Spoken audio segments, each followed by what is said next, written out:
نحمده ونصلي على رسوله الكريم اما بعد فاعوذ بالله من الشیطان الرجیم بسم اللہ الرحمن الرحیم السلام علیکم ورحمۃ اللہ وبرکاتہ۔ آج ہم صحیح احادیث کی روشنی میں دیکھیں گے کہ ہمیں نظر بد اور حسد سے بچنے کے لیے کیا کرنا چاہیے، ہم حاسدین کے حسد اور نظر بد کی تباہی سے کس طرح بچ سکتے ہیں،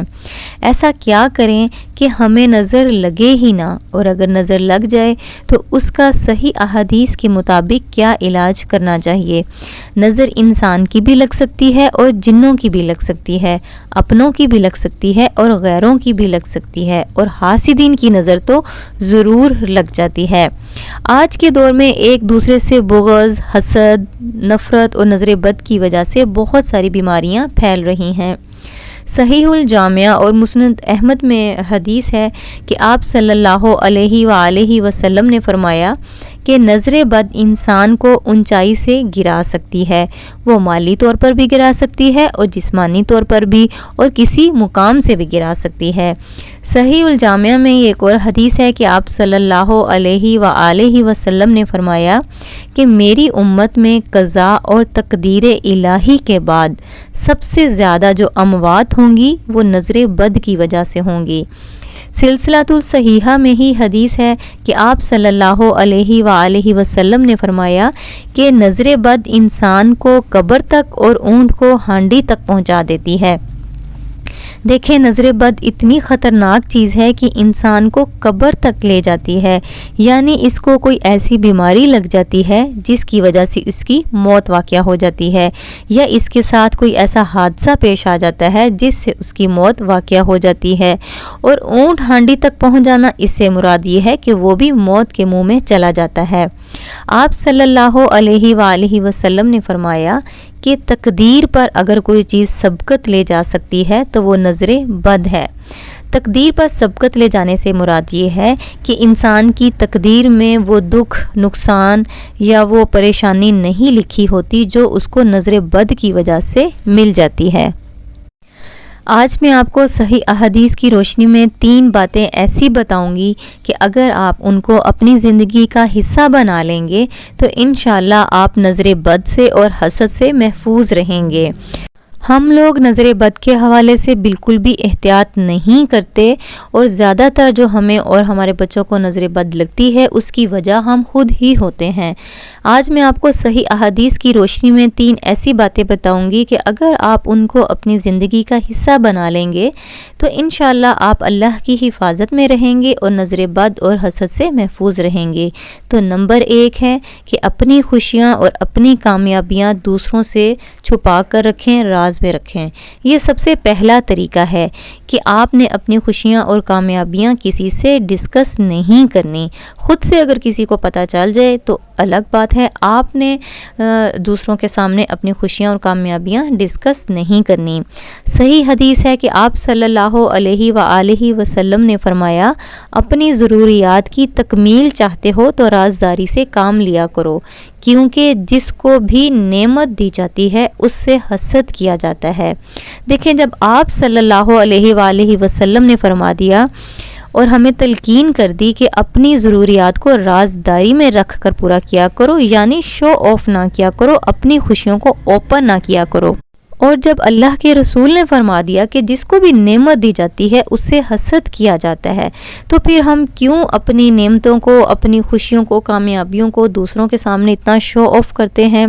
بعض اوقات ہمیں جب کوئی خوشی اور کامیابی ملتی ہے تو ہم اپنے رشتہ داروں، دوستوں کے سامنے بڑا شو آف کرتے ہیں اور بڑا خوش ہو کر بتاتے ہیں، اور سوچتے ہیں کہ کوئی بات نہیں، یہ تو میرا دوست ہے، میری سہیلی ہے، میرے رشتہ دار ہیں۔ دیکھیں، جب سگے بہن بھائی ان کی آپس میں ایک دوسرے کو نظر لگ سکتی ہے، وہ ایک دوسرے سے حسد کر سکتے ہیں، تو دوست اور رشتہ دار تو دور کی بات ہے۔ دیکھیں، جو خوشی اور کامیابی ہمیں ملی ہوتی ہے، ہمارے رشتہ داروں، دوستوں اور ہمسایوں میں بہت سے ایسے لوگ ہوتے ہیں جن کے پاس وہ خوشی نہیں ہوتی، وہ اس خوشی کے لیے ترس رہے ہوتے ہیں۔ وہ اس چیز سے محروم ہوتے ہیں۔ لیکن جب ہم اپنی خوشی اور کامیابی بہت خوش ہو کر ان کو بتاتے ہیں تو ظاہراً تو وہ ہمارے سامنے ہمارے ساتھ خوش ہو رہے ہوتے ہیں، لیکن اندر سے ان کے دل کی حالت بہت بری ہوتی ہے۔ ان کے دل میں حسد پیدا ہوتا ہے اور حسرت آتی ہے ان کو کہ یہ خوشی اور کامیابی ان کو کیوں نہیں ملی۔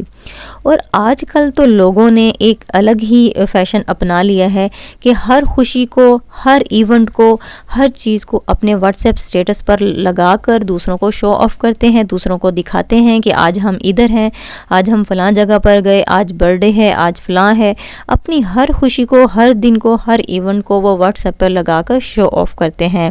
کچھ لوگ اپنے بچوں کی خوبصورت تصاویر لگاتے ہیں، کچھ اپنے ہسبینڈ وائف کے رشتے کو بڑھا چڑھا کر اس میں واٹس ایپ اسٹیٹس میں لگاتے ہیں۔ ایون کہ کہیں پر کچھ کھانے بھی جاتے ہیں، ہماری ذہنی حالت یہ ہے کہ دکھ ہوتا ہے کہ ہم کہیں کھانا بھی اچھی جگہ کھانے جاتے ہیں تو وہ بھی لگاتے ہیں، کوئی چیز، کوئی ایک اچھا برگر بھی کھاتے ہیں، اس کی تصویر بھی ہم نے واٹس ایپ پہ لگانی ہوتی ہے۔ ان سب چیزوں کا آخر کیا مقصد ہوتا ہے؟ ہم نے تو قربانی کے جانور جن کو خالص اللہ کی رضا کے لیے ان کو قربان کیا جاتا ہے، ہم نے تو ان کو بھی نہیں چھوڑا۔ ان کی تصویریں بھی جب ہمارے گھر میں جانور آتا ہے تو سٹیٹس پہ لگاتے ہیں اور سب کو دکھاتے ہیں۔ اب دیکھیں، جو لوگ بھی وہ سٹیٹس آپ کا دیکھ رہے ہوتے ہیں ان میں سے بہت سارے لوگ ایسے ہوتے ہیں جو اس طرح کی خوشی کو، اس طرح کی چیز کو اور اس طرح کے کھانے کو اور اولاد کو ترس رہے ہوتے ہیں۔ بہت لوگ ایسے ہوتے ہیں کہ ان کا میاں بیوی کا تعلق اچھا نہیں ہوتا، لیکن جب آپ کا وہ اس طرح دیکھتے ہیں کہ آپ کا بہت اچھا ہے، ان کے دل میں ایک حسد اور حسرت پیدا ہوتی ہے۔ وہ آپ کے بچوں کو دیکھتے ہیں، ان کے دل میں حسرت آتی ہے کہ ان کے پاس اولاد کیوں نہیں ہے۔ اور سب سے جو زیادہ بری بات ہے کہ ہم اپنے کھانے کی تصویریں بھی لگاتے ہیں کہ کہیں ہم اچھی جگہ گئے ہیں اور ہم نے وہاں کھایا ہے اور ہم وہ کھانے کی تصویر بھی لگاتے ہیں۔ ہمیں سوچنا چاہیے کہ بہت سارے لوگ ایسے ہوتے ہیں جن کو ایسا کھانا نصیب نہیں ہوتا، وہ ایسا کھانا افورڈ نہیں کر سکتے،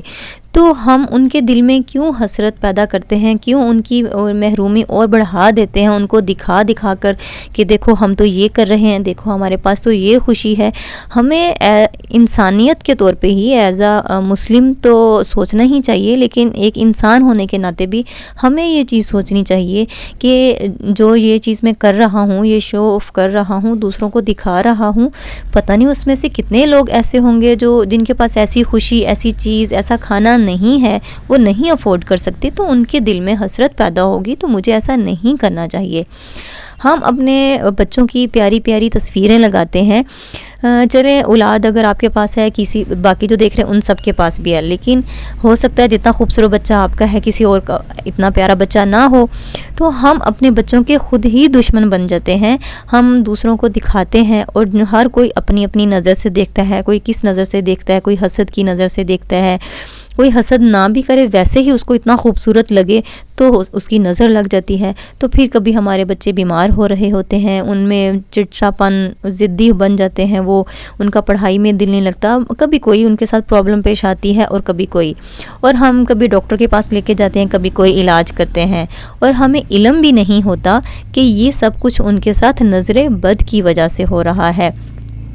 ہم یہ سب کچھ کیوں شو کرتے ہیں؟ ہمارے نبی صلی اللہ علیہ وآلہ وسلم نے جب منع فرما دیا اور یہ فرما دیا کہ اپنی ضرورتیں اور خوشیاں اور کامیابیاں اس معاملے میں رازداری سے کام لو، کیونکہ جس کو بھی نعمت دی جاتی ہے اس سے حسد کیا جاتا ہے، تو پھر ہم کیوں ہم اس چیز کو نہیں سوچتے اور ہم ایسا کرتے رہتے ہیں؟ دیکھیں، اس طرح شو آف کرنے سے اور دوسروں کو دکھانے کے دو نقصان ہوتے ہیں۔ ایک تو نظر بد لگتی ہے، اور دوسری بات یہ کہ ہم ان لوگوں کا دل دکھاتے ہیں جو اس خوشی کو، اس کامیابی کو، اس چیز کو ترس رہے ہوتے ہیں اور ان چیزوں سے محروم ہوتے ہیں۔ ان کے دل میں مزید حسرت پیدا ہوتی ہے، تو ہم ان کی پریشانی اور اداسی اور مایوسی کی وجہ بنتے ہیں۔ اس لیے ہمیں ان چیزوں سے پرہیز کرنا چاہیے۔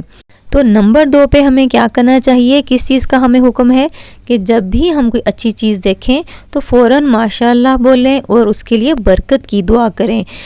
چاہے ہم اردو میں بول دیں کہ اللہ اس میں برکت دے، یا ہم عربی میں بول دیں کہ بارک اللہ ہو۔ کسی نے اچھا گھر لے لیا، کسی کو اچھی جاب مل گئی، گاڑی اچھی لے لی، اچھا ڈریس پہن لیا، وٹ ایور، جو بھی ہم دیکھیں کوئی اچھی اور خوبصورت چیز، تو بجائے حسد کرنے کے ماشاءاللہ بولیں اور اس کے لیے برکت کی دعا کریں۔ نمبر 3 پر ہمیں کیا کرنا چاہیے کہ ہم اور ہمارے بچے نظر بد سے محفوظ رہ سکیں؟ ہمیں صبح شام کے اذکار کی پابندی کرنی ہے۔ جب ہم اس کی پابندی کرتے ہیں صبح شام کے اذکار کی، تو ہم اللہ کی حفاظت میں آ جاتے ہیں، اور اس کی برکت سے ہمارے ارد گرد ایک پازیٹیو لیئرز بن جاتی ہیں، جس کی وجہ سے نیگیٹو انرجی ہمیں ہٹ نہیں کر سکتی۔ اگر ہم کسی ایک شہر میں ہیں اور دوسرا کہیں دوسرے شہر میں بیٹھا ہم سے حسد کر رہا ہے، یا ہمارے سٹیٹس اور ڈی پی کے ذریعے وہ ہماری چیزیں دیکھ کر ہمیں نظر لگا دیتا ہے، تو ایسا ہوتا ہے کہ جب وہ کہیں دوسری جگہ بیٹھ کے بھی ہماری وہ دیکھ رہا ہوتا ہے چیز، تو اس کے برین اور اس کی باڈی سے ایسی نیگیٹو ریز نکلتی ہیں جو اتنی فاسٹ ٹریول کرتی ہیں کہ آ کے وہ ڈائریکٹ ہمیں ہٹ کرتی ہیں، جس سے ہم بیمار بھی ہو سکتے ہیں، ہمارے ساتھ کوئی حادثہ بھی پیش آ سکتا ہے، ہم پریشانی اور نقصان بھی اٹھا سکتے ہیں۔ اس لیے ہمیں صبح شام کے اذکار کی پابندی کرنی چاہیے، اور اپنے بچوں پر بھی اس کا دم کرنا چاہیے، تو انشاءاللہ ہم اللہ کی حفاظت میں رہیں گے اور نظر بد سے اور حسد سے محفوظ رہیں گے۔ صبح کے اذکار ہمیں جب سورج نکلتا ہے، سورج نکلنے سے پہلے کر لینے چاہیے، اور شام کے اذکار ہمیں سورج غروب ہونے سے پہلے کر لینے چاہیے، تو انشاءاللہ ہم ہر قسم کے نقصان سے، انسانوں اور جنوں کے شر سے اور نظر بد سے محفوظ رہیں گے۔ آپ صلی اللہ علیہ وآلہ وسلم ہر روز اپنے نواسوں کو دم کیا کرتے تھے، یعنی حضرت امام حسن اور حسین رضی اللہ تعالیٰ عنہ کو یہ دعا پڑھ کر دم کیا کرتے تھے تاکہ ان کو نظر نہ لگے۔ اعوذ بکلمات اللہ التامہ من کل شیطان وہامہ ومن کل عین لامہ۔ آپ یہ دعا پڑھ کے ان پر دم کیا کرتے تھے اور فرمایا کرتے تھے، یہ وہ دعا ہے جو حضرت ابراہیم علیہ السلام اپنے بیٹے حضرت اسماعیل علیہ السلام کو دم کیا کرتے تھے۔ یہ 3 باتیں، نمبر 1 کہ آپ نے اپنی خوشیوں اور کامیابیوں کو رازداری میں رکھنا ہے، نمبر 2 جب بھی اچھی چیز دیکھے ماشاءاللہ بولیں اور برکت کی دعا کریں، اور نمبر 3 صبح شام کے اذکار کی پابندی کریں۔ اگر ان 3 باتوں کا آپ خیال رکھیں گے، ان 3 چیزوں کو اپنی زندگی کا حصہ بنا لیں گے، تو انشاءاللہ آپ اللہ کی حفاظت میں رہیں گے اور نظر بد سے محفوظ رہیں گے۔ اس ویڈیو میں ہم نے دیکھا کہ نظر بد کتنی خطرناک چیز ہے، اور ہم نے یہ دیکھا کہ کون سے ایسے کام ہیں، کون سی وجوہات ہیں جن کی وجہ سے ہمیں نظر لگ جاتی ہے، اور ہم نے دیکھا کہ کون سی ایسی 3 باتیں، ایسے 3 کام ہیں کہ اگر ہم ان کو اپنی زندگی کا حصہ بنا لیں گے تو انشاءاللہ ہم نظر بد سے محفوظ رہیں گے، ہمیں نظر لگے گی ہی نہیں۔ اب ہم اگلی ویڈیو میں دیکھیں گے کہ اگر اب نظر لگ گئی ہے تو اس کا علاج کیا ہے۔ قرآن و سنت کی روشنی میں انشاءاللہ ہم نیکسٹ ویڈیو میں دیکھیں گے کہ اگر کسی کو نظر بد لگ گئی ہے تو اس کا علاج کیسے کیا جاتا ہے، اس کو ختم کیسے کیا جاتا ہے۔ اللہ تعالیٰ سے دعا ہے کہ ہم سب کو اپنے حفظ و امان میں رکھے، آمین ثم آمین۔ جزاک اللہ خیرا کثیرا۔ السلام علیکم ورحمۃ اللہ وبرکاتہ۔